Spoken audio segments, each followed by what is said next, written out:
My name is Marius Stan.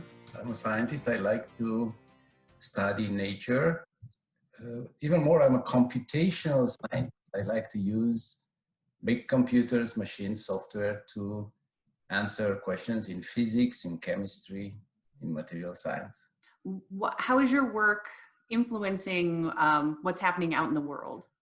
So at Argonne, I'm a senior scientist, so that is a job title that usually reflects that people have spent many years in science. They are, how should I say, carefully choosing my words, more experienced. So I'm an experienced scientist.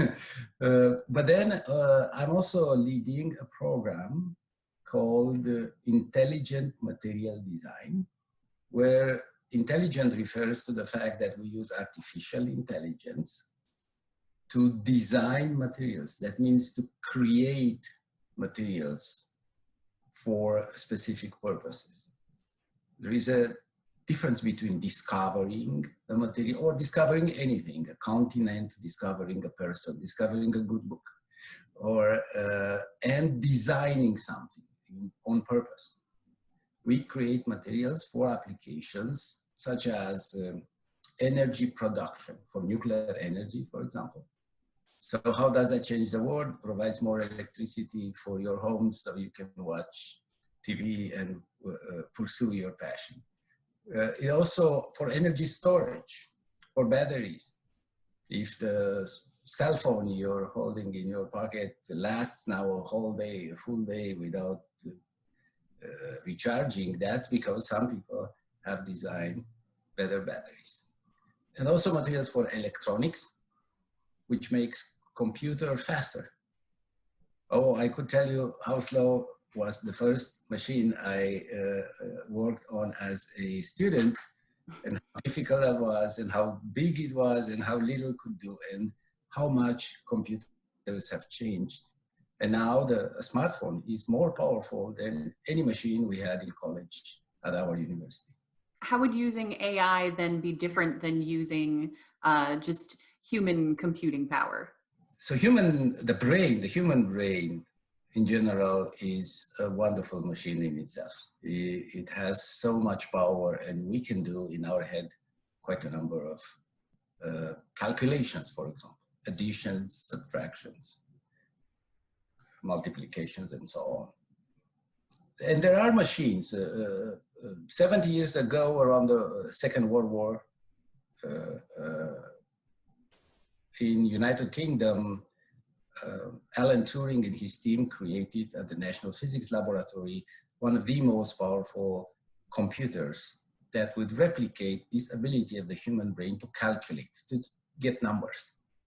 That was used as, if you've seen The Imitation Game, the movie, we remember Enigma, the German machine, and so on. But to answer your question, the role of computing over decades has changed tremendously. From calculations, from graphical representation to graphical representations. Computers at some point started to do plots, to text editing. Many of you, I guess, write papers in literature, and not on a mechanical typewriter anymore, but on a laptop, right? People are writing their thesis, graduation thesis, and even homework is done now on a laptop. And finally, I get to the answer to your question. Artificial intelligence uses computers in a very different way. Not only to calculate numbers or plot things or edit text, but also to advise the humans in the way they conduct science. Sorry. So artificial intelligence, as the name suggested, increases our human intelligence.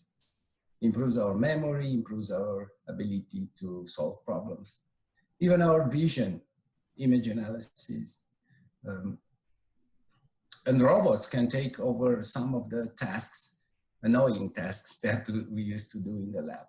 So I would say it's quite a powerful partner in research nowadays. How could people see their lives changing in the future because of what you're working on? I would say that our life is in the process of changing, of transforming as we speak. And if you didn't believe, and I encourage everybody who's watching to never believe anybody, a scientist or anybody in matters of technology and science evolution. Make up your own mind, study yourself, think for yourself and make a decision. But so if you are skeptical about what I said, again, good thing if you did, that computers advise people. You may want to revisit that, thinking how many times you took advice from your GPS in some of the most annoying ways, like take a U-turn now, or take a left, or slow down, or our software is able today, and some of the devices we are using is able today to help us make reservations at hotels, at restaurants, at events, shop, right? It also could serve, if you look at the way people review items and score them, how many times you purchased something because there was technology that will give you information about other customers, how happy or unhappy they were with that. So I would say that the more we integrate artificial intelligence, including also computer vision, image recognition, right? There is software that can tag your image in a picture with colleagues at a party, and that immediately gets posted on Facebook if you choose the option of having these images and having image recognition find you in such pictures. So there is technology that is changing our life. Maybe we don't notice that because it happens slowly every day, day by day. I'm optimistic about the fact that we will be able as a society, we humans, to keep this influence that artificial intelligence has on us within some reasonable boundaries of ethics, of social good behavior, if you want. What do you do day to day in your job? I would start early on, working early on at 8 o'clock now that I'm home, maybe 9. And I do some of my most creative and productive work in the morning. In the afternoon, I would use it to study, to read journal articles, to review journal articles. It's very important for scientists to review the work of others for publications, for books. I write journal articles. I work with colleagues. We together put together information and create these scientific papers. And then I would say after dinner, I keep working. Not on science though. So my life as a scientist ends at dinner. But then I do other weird things such as writing short stories or poetry and all kind of activities that will balance the load in my brain between the science and art. That's very cool. What are your short stories about? Oh, I published a book recently in Romanian. So if you read Romanian, you will love it. If you don't, then you should find a Romanian friend to translate. These are stories about events in the everyday life of people. Apparently not very exciting events but something that reveals the personality of the characters of the people we meet on the street, or maybe some are our friends or our colleagues. And so much can be revealed if you carefully observe the way they interact, the way they speak, the things they say, and the things they don't say. So why do you like to have that balance between a scientific life and a more artistic life? I wouldn't say that I like it or I do it on purpose. I have no choice. I feel that for me to be content and happy, I need to pursue all these aspects. Life is wonderful, and I encourage everybody to explore as much as they can a variety of activities. I do not advocate for multitasking, so don't do multiple things at once. But I do advocate for dreaming big and pursuing various aspects of our world, of our society, of nature. It's rewarding to me, and I would hope that it would be rewarding to others should they give it a shot. And how do you think the way that you observe the world as a writer informs what you are doing in your scientific work? It does help. I have to say that it helps on many levels and in many ways. One, as I mentioned, I became a better listener. To write these stories, I need to observe how other people interact and think about it and then capture that in a short story or in a poem, also published poetry.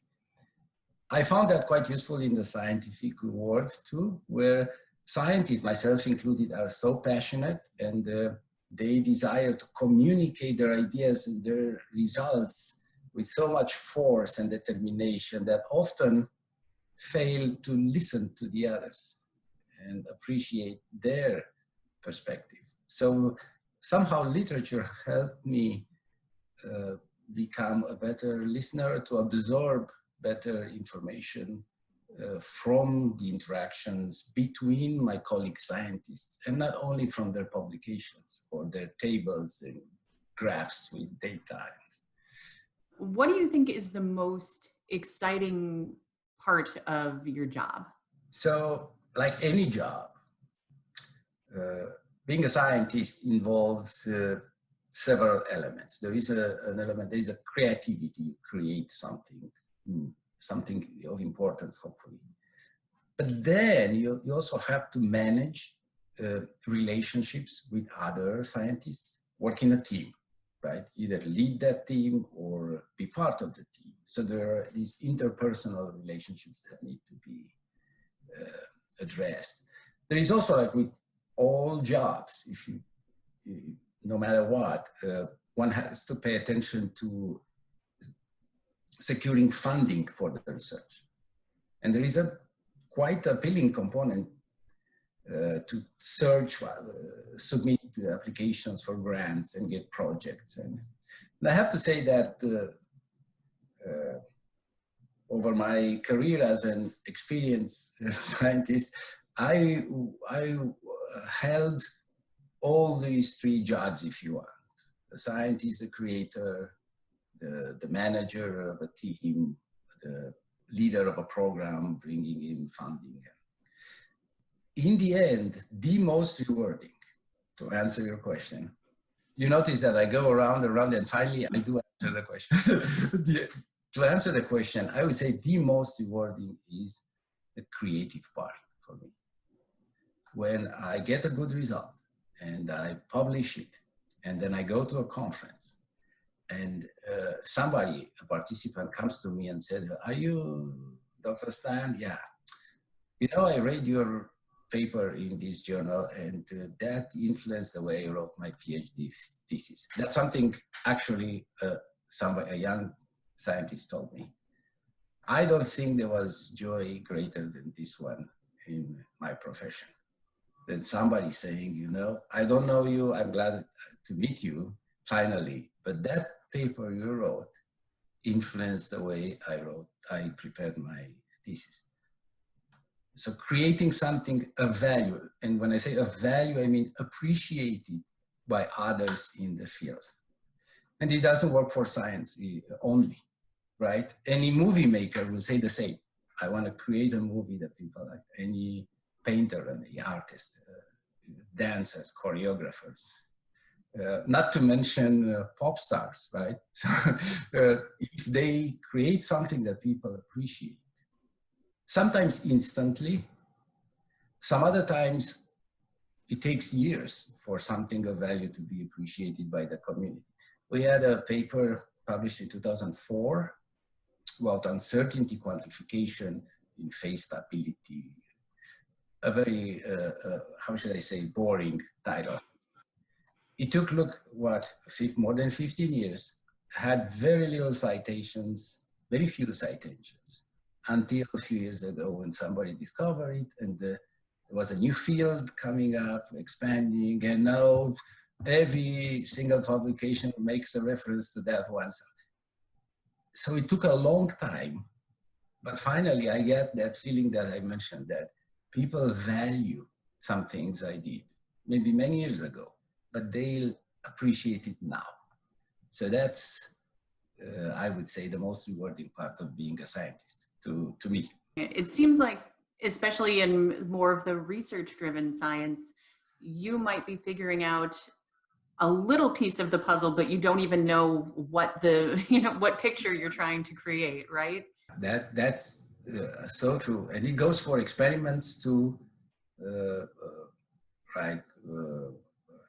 And also for disciplines are for social sciences, for example, where it's impossible to, or very difficult to have an experiment.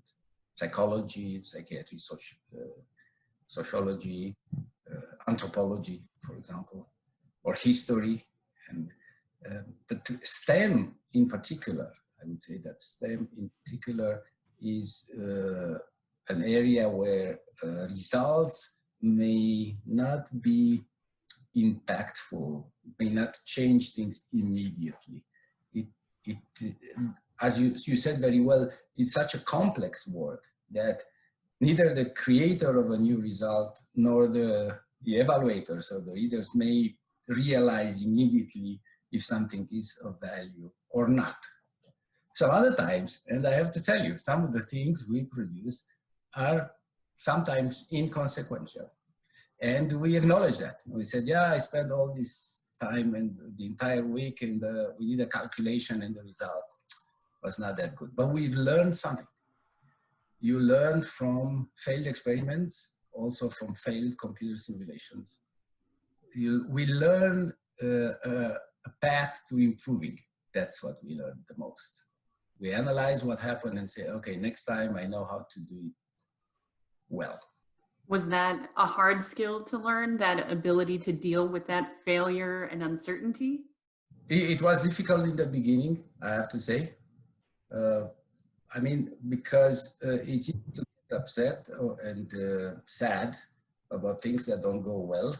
And if you let that take charge of your personality, decisions, and lifestyle, it can lead to prolonged states of, I don't know, inactivity. But with time, we've learned to be more practical and say, okay, so this experiment failed, no problem, on Monday we start a new one. Or this simulation was not that good, we know why.